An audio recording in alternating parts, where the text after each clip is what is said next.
Yeah,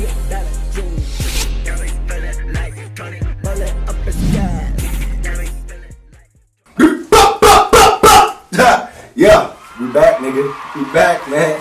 Shout out Bobby Lee for coming through, man. Yeah, you know, it's Mr. Bobby Lee. Bobby Lee, Mr. My block hurt and I get my pot twerk, you know what I'm saying? We back for another episode. And you feel me? Today we got a CE, a CEO, CFO, CTO, mogul, creative director, loan shark, Mr. Jeff Williams from J.Noir. Man, shout out J.Noir, man. This is Jeff from J.Noir, man. He came through on us, man. A legend in the, you know what I'm saying, where we from, you know what I'm saying. He really opened up the doors for a lot of new designers, you know what I'm saying. And we're gonna definitely pay homage always with any guest that comes through, because a lot of people don't like to pay homage. Don't like to do that. Because when I was coming up, I looked up to his shit. I bought his shit. He inspired me to be doing what I'm doing now. You know what I'm saying, with my clothes and shit. So it's just good to have you in here, you know what I'm saying? Yeah, that same energy is reciprocated, man. I feel that same way about y'all. Y'all keep me going, man. And once y'all hit the scene with it, man, y'all made me tighten my shit up. Like, these young niggas is coming with a force, man. Yeah. So, you know what I'm saying? I definitely appreciate y'all, too. Yeah, so, like, what's been going on, man? Like, you finna open the store back up? What I plan on doing is, man, it's been a long time coming. We ain't had the store open. It'll be December 4th. It'll be 2 years exactly since we had the last store location, but we plan on opening it again this fall, winter, hopefully before the year break, you know what I'm saying, and be able to hit them with some fire, basically, and basically be like a hub for the whole city. Anybody that's selling anything, y'all can come through. I don't care what kind of brand you got, man. If it's a garment, man, you can sell it out of my store, man. We're going to help everybody graduate from out of the trunk, man. That's the goal, man. That's definitely the goal. So you telling me that you plan to make this a one-stop shop for not only J.Noir, but say maybe a Trap Lives Matter, a Deja Rive, a Naughty by Nature, or GP and all these other everything, man. Yeah. Cause like when I was coming up, man, the only store that we had in the city was Fred's. And like, man, I came to him and I asked him, could I put my stuff in his store? And he said, you know, he let me do it. We worked out a nice little deal, but it didn't work out the way I wanted it to. And it's like now, man, we got a lot of people, got a lot of brands around the city. And it's like everybody kind of out of the trunk how I started out. And it's just like, man, you know, everybody want to graduate from out that trunk. And it's like, man, if you got a retail location, you can still sell it online, do whatever you do on the side, you know, with your hustle. But if you got a retail location that you can be like, yo, you can go pick my stuff up at 1148 Broadway. I know y'all like that. That's 1148. Nigga on Broadway. But yeah, man, just trying to, it's really, and it's basically anybody in Paducah, man. I really ain't trying to be like, this is for anybody in Kentucky, but, you know, I love my town, man. This shit raised me, taught me everything that I know. And if you got a brand, man, I definitely want to be able to carry your stuff in my store, definitely. Man. See, that's what I appreciate, somebody that builds something. You know, you had to go through all these struggles. And a lot of it probably could have been saved if you had somebody do what you're doing for these young folks. You know, be the OG, like, look, I went through that, so you ain't got to go through that. You know what I mean? Like, hold, you know what I'm saying? Yeah, so, I appreciate you looking out for the definitely, you. Man. Because, like, when I started out, man, we didn't have nobody in Paducah that was, like, making shirts or even trying to start a clothing brand or anything, man. So I just did a lot of reading, Damon John books, FUBU, a lot of that different stuff, even Shine John. Like, a lot of them old brands, Rockaware, a lot of people probably laugh at that shit now, but, man, that shit was a force to be reckoned with late 90s. And that's where I put my head in that book, dug my head in there, man, learned a lot of knowledge, did a lot of that shit, man, and really, man, just kind of taught myself as I went, man. It's like now, man, if I see anybody that's trying to do it, man, I try to give them a helping hand. Like, this is where I made a mistake at. It might be able to help you. It might not. Just, you know what I'm saying? I try to not try to keep the knowledge that I know to myself. You know what I'm saying? Because somebody need to pop. For the nerdy niggas back at home, what's the name of that book you was talking about? Which one? The one you said that you had to go, you know, put your nose in so you can get into it. Oh, what's the name of that book, man? Shit. I read a couple from, you know, like The Power of Broke. It wasn't The Power of Broke. It was right before Power of Broke, man. You said it was the dude. It's Damon John. It's Damon John. Yeah. It was about how they started it up, man. Damn. Rise and Grind. Nope. Let's see, these are two, for anybody that's wanting to get into fashion or start any sort of business, especially my black people out there, we ain't got a lot to start with. So go learn how to make use of your resources at your disposal. Yeah, before the show's over, I'm definitely gonna look it up so I can give y'all the name. Y'all put me on the spot, man. I'm kind of pissed about that because I love reading. That's all good, man. I be forgetting shit every day. But like my girl's birthday and shit. But even like in that book, man, he taught me like using, you know, just marketing skills and shit like that, man. So like I took a lot away from him on that book, man. And my homie Tyler Mays put me onto that, man. Wherever you at, man. That's white boy Tyler, right? Nah, it's my black dude, man.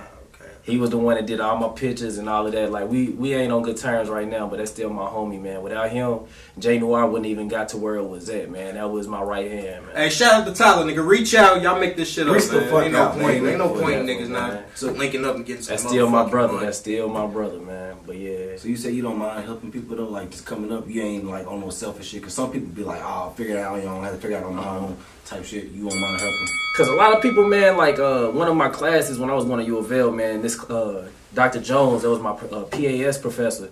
He had told me like a lot of like successful black men when they get up, man, they kind of look at other black men like, man, I ain't helping him. Like, man, he need to figure it out just like I did. And I look at it like, you know, man, if it's somebody that's not really trying to help themselves, like I can't help you. But at the same time, man, I look at it like, man, we in two different lanes. Like even if you do got a clothing brand, I got a different vision that you got. Like, you know, you might have a lane that you want to do that's totally different than mine. But at the same time, I might have some knowledge that could be able to help you because I might be a little bit ahead of you. You know what I'm saying? So it's like, man, go ahead and give that man that knowledge. Because, man, I done told a million dudes in the town, man, what I did, how I did it, even my manufacturers. But I know y'all not going to take advantage the way I am. You know what I'm saying? But I'm going to still give you that knowledge and not withhold it. You know what I'm saying? So definitely try to give that out, man. It takes no light from a candle to light another candle. You know what I'm saying? Hey, right. I like it. And now you got two black men. You know, we already discriminated against. We already got so much things going against us. You got two men, you know, raising their power levels. They on the same level. They can do nothing but lift each other up. That's a fact. You know That's a what I'm saying? fact, bro. Can't be afraid to see niggas win. That crabs in a barrel mentality, man. We got to get away with that shit, man. Do away with it, man. I'm sick of that shit. Yeah. So what year did you actually start? It started January the 7th, 2011. That's the official date that I established it. But 2010, man, like how it all came about, man, like I want to say as soon as I started my second year of college, probably about that August, it was a brand called Friends of Failure, FOF, man. Shout out to y'all, man, for real. That was the first clothing brand, street brand I had ever seen somebody start up from regular dudes that I was brushing shoulders with. And once I had kind of seen them, man, some things happened where they kind of like a couple guys that was dealing with them in there, man. They kind of, I thought they was kind of like joking on me about something, man, but it might have not been. I might have just been in my head, but they really inspired me where it was just like, you know, if these guys can do it, I definitely can do it. So I started doing my research in around August and stuff like that. And then about November, took a trip to DC. And right before me and my mom flew out, man, we was in her kitchen, We was in her kitchen at her kitchen table. And I asked her, I was like, Mom, is there any way that you can take out this Parent Plus loan for me? It was $3,500. All I needed her to do was do a cosign for me. And I'm giving her the whole spiel. Like, I didn't even have a business plan, but I'm just like, Mama, like, man, if you take out this loan, man, I promise you, man, like, you won't regret it at all. You know what I'm saying? And I finally convinced her once we got to D.C., and she was like, yeah, I'll go ahead and do it. And as soon as the check cleared, man, I went ahead, made the biggest shipment to this date that I have ever made with all this different stuff. I got all my legal work done, you know what I'm saying? Because I didn't want to sell nothing until it was trademarked, had my business license, and was completely legit, you know what I'm saying? Because I didn't want to just be out here hustling like I'm selling a bag or something, you know what I'm saying? Right. So everything was pretty much in play and done by January 7th. I got my paperwork back from this Secretary of State. And then after that, man, it was on. I was out there. Like, let's get it going, man. Let's go. Man, shout out to the little nigga complex. And niggas told him, like, he didn't even have niggas confirm that they was talking shit about it. It's like, oh, I can't do what? Like, oh, yeah, let me get this 35 and I'm about to stun on niggas real quick. I'm about to go ahead and try to make this happen, man. But they had dope shit, though. They inspired me, man. Like, and they even do music now, man. They doing their thing with that music and on that Louisville scene, man. But without them, man, I probably wouldn't even be no J.Noir, man. I really got that ideal and everything from them, man. And I just, you know what I'm saying, put my own spin on it. Yeah, shout out Friends of Failure, right? Friends of Failure or Friends of Friends of Failure, FOF. Yeah, I even like the name. The name was dope. Yeah, that's dope. So speaking of names, like J.Noir, that's French, right? Yeah. So what is that? What does the brand mean, man? Well, how I came about with that, I came up, man, my guy Brayon and Mr. Murphy, man. Shout out to Renero Murphy, man. Without that man, like, he helped me get into school, everything, man. That man he mean a lot to me, still to this day. But, like, I came out, man, I made a list of all these different names, man. The only one that I really can remember right now that I had was called Limelight. And I remember everybody like, hell nah, trash that shit is terrible. So me and him went back to the table. It was just like, look, man, what do I need to do? Like, help me figure this shit out. And he was just like, man, you know, you ain't trying to be labeled to street brand. You want to be, you love clothing. You always have. So he's like, man, what if you want to start making suits? Make something that'll be able to transfer from, you know, you can sell street clothing, you know, all the way to a suit in Dillard's. So went back to it and came up with a few more names and stuff. So then I was like, you know, since I'm colorblind and black is my favorite color, I'm like, you know, I'm going to go with this. I'm going to go ahead and put J as the first letter of my name, put that period right there, and then come with Noir at the end, French for black. And that right there, man, everybody loved it. Got with my guy in Chicago. He made my first logo.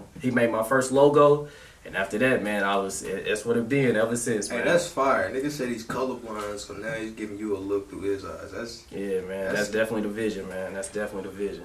I'm glad you understand what it's worth to you, what the meaning behind it. So, damn. So, like, that's impressive. Like, you had 2 different cities supporting. Like, how was it doing that? Because I know you from Kentucky, like the western part of Kentucky, but you took it all the way to the eastern part, went to a bigger city, and still was like, how'd you do that? Well, since I was on campus, was you known in Louisville? Like, was you still not in the city? Because here you was like, you know what I'm saying? Yeah, they knew me as Lil Jeff and all of that shit. OPP, basketball, all of that stuff. But how it even happened was because I was going to U of L. I was on campus. I wasn't known in the city. I ain't gonna put up like, oh yeah, everybody knew me. Nah, nothing like that. I was just a cool dude on campus. And like how it even started was once all of that had happened, where I got the name and all of that, got my first shipment and stuff, I was up on campus and I was barely coming home. I probably come home like once every 2 or 3 months. So I was like, man, we just gonna start hitting them with hoodies and we gonna hit them with this fall winter line on campus and just see how it do. And just so happened, everybody on campus had started wearing this stuff. And since I was using social media so heavy on Facebook and things like that, starting to post those pictures, people posting themselves in it, people from home, and started catching up where they was like feeling left out. Because they always say like, your hometown, wherever you from, don't really mess with you until some people from the outside mess with you. And then that's when they catch the wave like, yo, we want to be a part of that. So people had started just hitting me up like, man, when you coming in town? When you coming in town? And all of that. So I started making sure I kept the campus pumping. Like, you know what I'm saying? I was running the Province apartments like it was the Carter, man. Had the door swinging like I'm selling smoke or something. And then on them weekends, people would know that I was in town because when I go to the Brick House or go to a club like Plush or something like that, they'll see all these different people in J.Noir hoodies. They like, man, he ain't even here. They ain't no online store or nothing. And then I pop up in the club. They like, man, I should have known you was here. So it was kind of like the reason Paducah was even really messing with me was because niggas couldn't get a hold of it. It was like, man, he put us on the back burner, man. He got everybody on campus wearing that shit at Louisville. But like, man, he forgetting about us. And it's like, if it's hard for you to get it, it's like, man, it make a person want it even more. You know what I'm saying? So that's really how so you was doing that shit on purpose, huh? Nah, it really wasn't on. So eventually, it was on purpose. You let it work. Yeah, exactly. You know this out, but it's good to see that you back. Speaking of the Province, Freaky, shout out to Freaky Jenna at the Province. You know, you ain't never graduated. You've been there for 7 years, but we still appreciate it. Yeah. So, since you in the fashion scene and I gotta leave soon, I wanted to get your opinion on this situation. The headline reads that Michael Khors purchased Versace for, and there's different numbers, like 2.1 billion, 2.2 billion. And then there's other people clarifying that it may be they're buying like equity, like 20%, and you know, the right to open like 100 stores across the United States or some other markets. So what do you think about Michael Khors buying out Versace?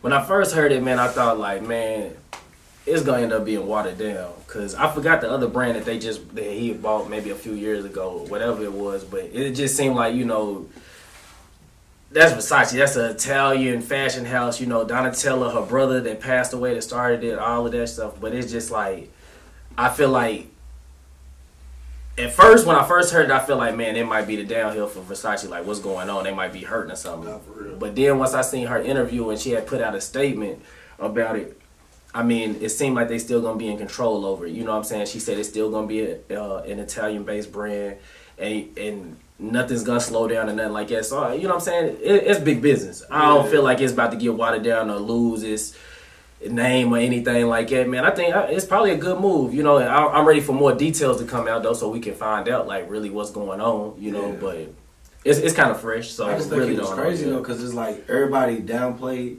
the other brand, but then they bought Versace, and Versace was like the hottest and most expensive shit. So it's like, did they sleep on the other brand? It's like, I mean, it's one of them things. Like, all right, Versace has prided itself over having, you know, some of the highest quality linens. Highest quality. Was it like 100 or 200? I don't know the history of it. They've never been like we're gonna slack on it. But they but Khors is a more recent creation, and they're like, all right, fine, we gonna have like. People was talking shit about the Khors. I mean, but DJ Envy got on Charlotte Mason about a bitch of Michael Khors. I ain't gonna lie though, man. It was like at first it was popping. It was though. I ain't gonna lie, I bought a couple of them. But no, I'm talking about before it even hit that wave though, like in 2012. It was probably between 2010 to 2012 when it was just like too much. It was just too much in your face. It was just like everybody had to watch. I even got a damn watch. And my cousin, like D, laughing at me like, man, it's a female watch. I'm like, man, I don't care, man. This shit's hot. Like, that shit was hard. Yeah, man. I mean, did it stop being hard, or did we just start like judging the brand different? We started judging the brand. It's kind of just like how I was saying with J.Noir. Like, man, when people can't get it, man, they make that shit hot. But it's just like with that, man, that's why I would never want J.Noir in a fucking, like, department store. Like, not trying to take away or talk about nobody that got it, but even, like, with Truck Fit. Yeah. Once they got into Macy's and stuff like that, man, it was kind of like you start seeing, like, kids that wanted to be urban that wasn't from that lifestyle. You know, they got their parents in there buying them up, all that stuff, and it's just like it's too accessible, man. It's just like it gets watered down. It's too in your face then, and then it's just like it's like, gone from her, man. It's like that, like your market value becomes saturated because yeah, everybody definitely. can get it, anybody can participate. Like you don't have to be a participant in the culture. You can just like, hey, I'm part of this shit now, guys. Look, I done spent like $69.60 and like. Exactly, and that's why you kind of want to keep it like, in my opinion, it seems like you want to keep your stuff kind of exclusive, where it's just like everybody can't get their hands on it, man. Because once they do, it's kind of like it feel like it's downhill from there, man. You might be doing good numbers, man, but it seems like your brand is suffering. You know what I'm saying? Pocket's good, but your brand is suffering, though. So when you drop shirts, you only do like 20 or like 30 or 50 or? At that time when I was first starting out, man, I always kept it around no more than like 30 or 35. But like even now, man, with the online store and then having the reopening the retail store, I want to do more. But it's just gonna give it's not. I don't know. It's kind of weird, man. Like I don't want to just have 100 to 200 of the same pieces, but at the same time, man, I do want a nice chunk out there. You know what I'm saying? And it's gonna be a lot of one and dones. Like once they come out, man, you'll never see that again. Man, that's crazy. Maybe I should start doing that. That's a good idea, though. Man. So make them fiend for it. Have you ever thought about doing, say, not necessarily on demand pieces, but maybe even on demand pieces, but say like more exclusive? Like, all right, this is maybe 2 or 3 of this in one run, but it's gonna be like a high quality. You put more thought into it, like, you know what I mean? Like where it's like you doing more work to your pieces individually. I wouldn't probably make nothing exclusive for like 1 or 2 people. Like I'm like, if for one person on it, I mean, I ain't gonna turn down no money. If they willing to pay that, like I go in. Get them their whole own little, you know, I might have their own little collection. Like, this is just you, one and done. It's like one of ones. But it's like with me, man, like this time around, just from learning from my previous mistakes and stuff like that, man, I want to have it in levels. I want to have some stuff that's, you know, my most expensive. Yeah. And then kind of like Polo with Purple Label and stuff like that, where, you know, this is the top dollar. Like, this is that section. Everybody kind of know where they pockets at when they come in the shop. Then I kind of want to have that middle range where it's still everything's still gonna be nice, but it's just not as pricey as that first level, you know. And then I want to always keep my basics, the things that made me my most money, like the first generation hoodies or like the first blood, sweat, and tears sweatshirts and stuff like that. Man, I always want to keep that around, older designs, because I keep a hold of them, man. Them bread and butter. Yeah, man. I don't never want to let them go, man. Them is the reason I ever made any money off of it or even get it off the ground. You know what I'm saying? So these top tier products, you thinking of like doing some high fashion type runs? Definitely, man. Like just I want it to basically be where when you know, as soon as when you shopping, man, I want you to damn near want to put it on your face. Like, damn, man, I wish this shit was my bed covers, man. Like, we got to do some work, man. Definitely Do some work, definitely, man. Definitely. But it's gonna be down to do collabs.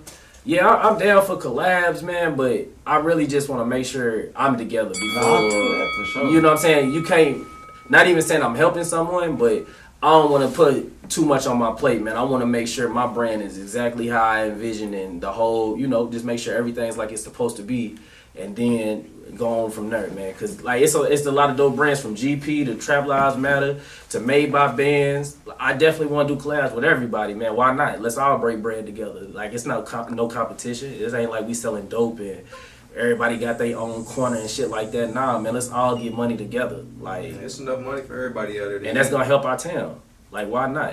Man. We ain't selling drugs, we selling clothes. Boys, it is 5:05 and I have obligations at 5:30, so gotta get up better. Yeah, bro, I gotta stop smoking like chlorine in the next 10 minutes, you feel me? Be safe. Y'all niggas be safe. Enjoy the rest of the pod. Oh yeah, we here. Yeah. I ain't leaving it, ain't over. Finish this work, man. Yeah. I'll let us, man. So, yeah, I seen that you made a tweet the other day that said, I've been hearing people around town saying everybody got clothing line. niggas be hate! Why is it a problem? Rather see my guys rocking shirts than rocking bags. And I felt that. And you got some feedback on that too. 7 retweets. That was when I screenshotted it. We got more than that now. You know what I'm saying? 12, 13 likes. Like, what made you want to say that, man? Because like, a lot of people be hating that other people got other stuff going on. I like the fact that you like, everybody should do it. You know what I'm saying? Everybody should have their own thing going on. It's like, man, I look at it like, man, we black at the end of the day, man. We black men. And it's like, man, we already looked at as criminals and all of this. And I just look at it like, man, why we all can't support each other, man? Like, even though I was one of the first to ever do it here, it's just like, man, it ain't gonna stop at me. Like, so like, why can't one person... Like, shout out to Trey Tovin, man. Free him, man, whenever he get out, man. I hope he get out soon. But, like, one day, man, he had bought something from me. He was like, man, I just got something from... He was like, man, I just had Capo pull up, and I had just got something from him, too. And he was like, man, I want to rock everybody's stuff. Yeah. And I'm like, man, why is that not everybody's mentality? Like, why is everybody not trying to... make sure everybody good. Like, if you like it, man, it don't matter if you rock with this guy and you ain't really feeling this guy. If he got good stuff, you know what I'm saying? Not saying you just got to spend money with him, but if he got some garments or something that you really like, why not support that, man? Yeah. Let's all get money. It's not like I said in that tweet, man, I'd rather see us out here with a shirt for sale than out here on the corner trying to sell a bag, man. Yeah. Like, you know what I'm saying? I just feel like, man, everybody need to come together, man. It shouldn't be no beefs over this stuff or nothing, man, because it's really our passion, man. If you really trying to do it, man, this is in your heart, man. So just make it happen, man. And all we need is the city, the whole town and everything. Hopefully it get bigger than Paducah, but you know what I'm saying? Everybody should be supporting each other, man. This is our homegrown, man. We shouldn't have to go to no mall to go shop, man. Yeah, fuck all that shit, shit, bro. Let's talk about that basketball event you had back in the day, man. That was cool, man. That was like a legendary event. You know what I'm saying? And events like that don't really go on no more. Yeah. And why do you feel like things ain't the same? Like, I know you got something big in the plans. I already know you do. But like, why you feel like it ain't been nothing going on? Do you feel like the vibe is different? Do you feel like because a lot of people moved away and what you think it is? I think it was your 2012, the Saturday after Thanksgiving. I think it was either it was 2012. And like, even though it's a new generation now, we 6 years later, but it was like that right there, man. I'm not even sure. I hope somebody do, but man, I'm not even sure if that shit can be recreated because like when I put it together, man, that was the last year they was about to be done with the original Paducah Middle School that all of us was raised in and went to school at before they rebuilt the new one, and it was like, let's fill it up one last time, man, and like. Shout out to KP, shout out to my cousin Tim Top. Like, we all came together, man. We was like, man, let's go ahead and have this, because the town is split up into two. We got North Side and we got South Side. Yeah.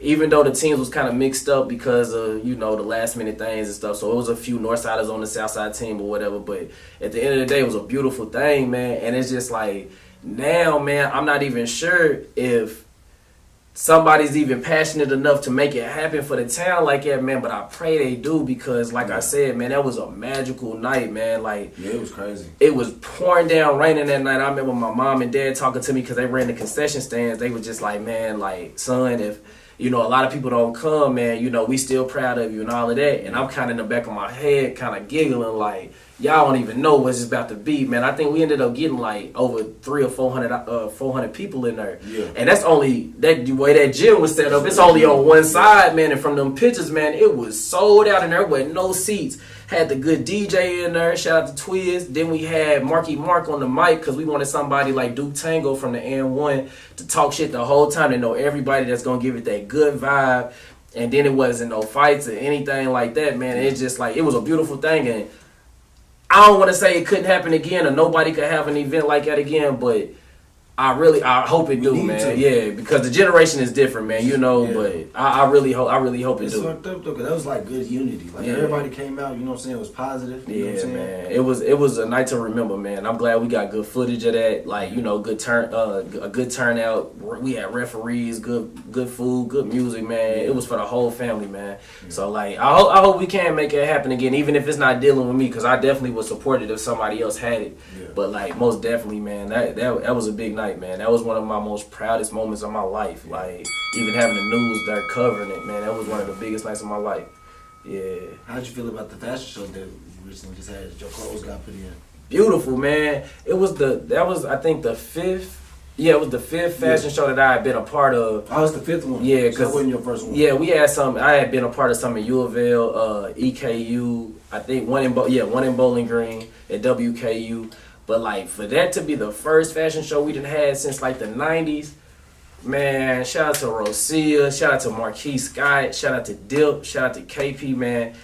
That was magical, man. I haven't had a good time like that in the town, man, in a long time with a new type of event. It wasn't a party. Yeah. It wasn't a kickback house party, nothing like that, man. This was a real event, man. It was beautiful in there. Even from the footage that you put up, man, like, it was another magical night right there, man. I hope they do it again, because I definitely want to be a part of it. Plus, that helped us. Yeah. It helped us get new looks for, like, you know, new customers, for people to see stuff that they had never seen before. It helped everybody that had something to do with it, man. I think Capo even shot a video while he was in there. Yeah, that's dope. Everybody, I feel like it was a good vibe, man. Good to see everybody come out and, you know what I'm saying, do something. Yeah, most definitely, man. So, you have any kickball games or anything? You got something in the works? Nah, man. Really, right now, just working on this store. The store is the main thing, man. Me and my guy Rome, man, we try to make it happen, man, before the end of the year. But we, like, the first time I ever did the store, man, I rushed it, man. I think I got the store renovated and was open, running and functional and everything in about 38 days. Yeah.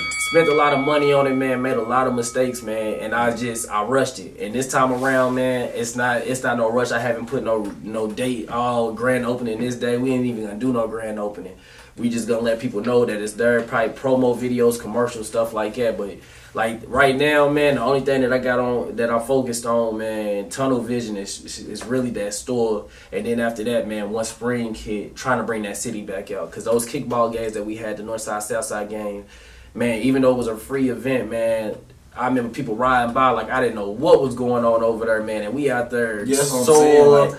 You know, man. You just had a lot of shit going on. Yeah, man. Like, when you left, it was kind of quiet. Yeah, man. But since I've been back, man, it was just like, man, I hope, I'm not going to say I did, but hopefully I inspired guys to want to do that type of stuff. And because since I've been back, man, I've been seeing a lot of new brands and stuff like that. And at no point, no time that I could be upset about that, mad, because honestly, man, that's like I said, man, I'd rather see guys out here hustling shirts and bags, man. Yeah. Like, you know what I'm saying? Give them something to be mad about, man, that we out here really getting to it the legal way, man. Yeah. And being creative, putting something together that's in our mind, man. Yeah. For real. That's why, I love that. And that's why I love Paducah, man. Ain't nothing like Paducah. Up the sky.